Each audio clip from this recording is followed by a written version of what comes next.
Hey everyone, welcome back to the lecture.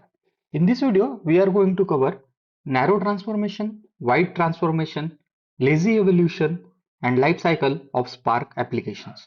In the last video, we saw what are the transformations and what are the actions. So let's start with what is the narrow transformation. We can divide all the transformations in two parts. First is narrow transformation and wide transformation.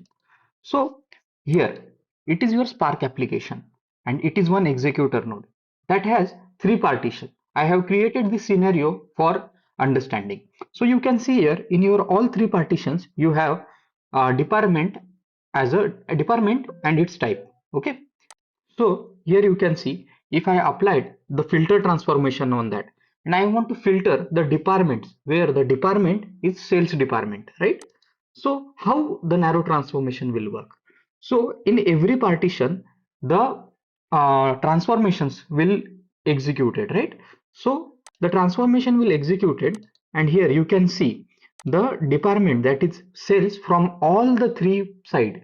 They come together and they will be collected, right? So you can see we don't have to shuffle our data on each partition. We easily filter the data, right? So this is the narrow transformation where your data shuffle is not needed across your executors or across your nodes or partitions, right? So this is the narrow transformation. The second thing comes is wide transformation. And let's see the wide transformation.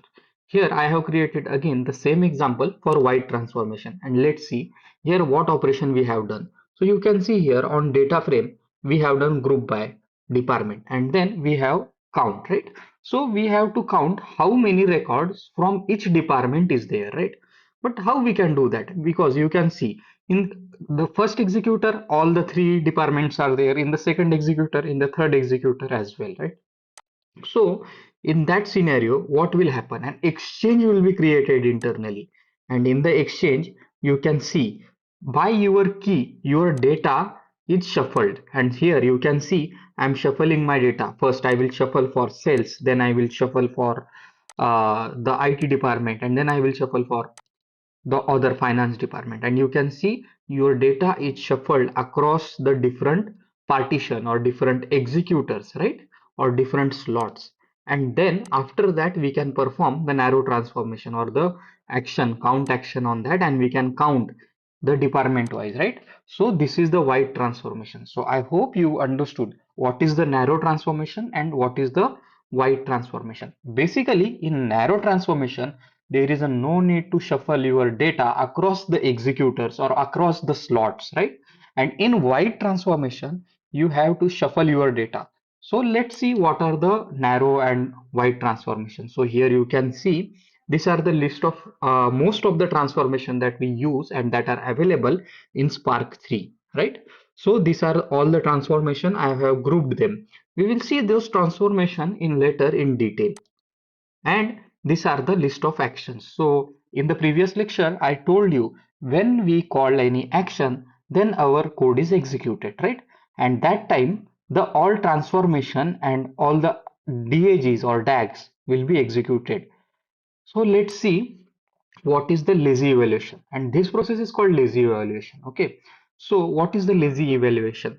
So here I have a dummy code, okay, dummy Spark code you can see here. So let's see, this is our data frame, okay, and I am going to perform some things on this data frame. So here you can see on df I am firstly adding with column, so I am adding a column here, okay, with this.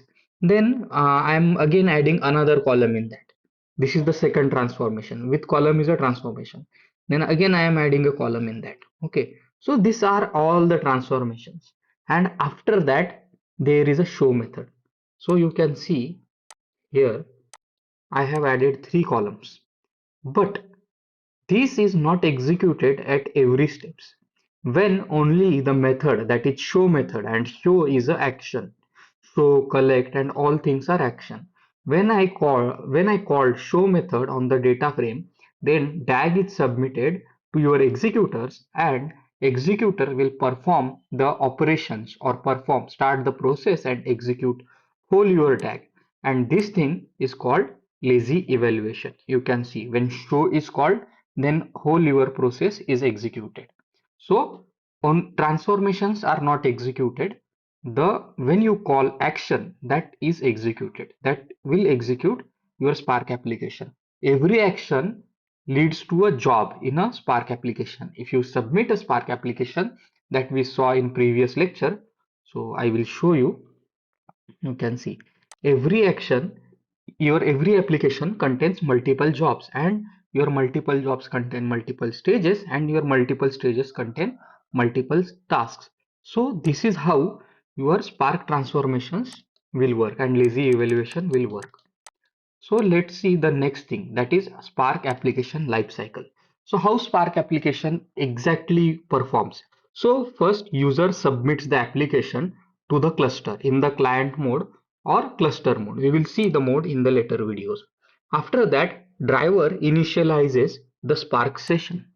Then after initializing the Spark session, DAG creation and logical plan creation of your submitted application is created by driver. Then the task executor requests the resources to cluster manager for acquiring the resources. After acquiring the resources, the cluster manager allocates the resources to your executors or for your task to execute your task. Then driver establish a connection with your executors on your worker node. After that, worker executes the task. Driver will submit the task through task executor to the executors, and it will execute it by your worker nodes or your executors. Then driver will collect the data from all your executors and return to the user. And after that, all the garbage collection and cleanup processes will done, and your Spark application will come to end. So this is how what we have saw in this video.